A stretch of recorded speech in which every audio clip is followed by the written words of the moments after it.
হয়, বহুদিনৰ পৰা লক্ষিত হৈছোঁ যে শালকচা বন বিভাগৰ অধীনত চৰুৱা বাখৰা আৰু সন্তোষপুৰত অবৈধভাৱে লাল মাটি খনন কাৰ্যসূচী চলি আছে।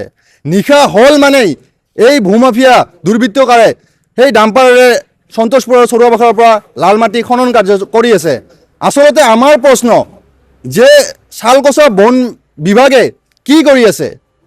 নাকত তেল দি শুই আছে নেকি তেখেতসকলে?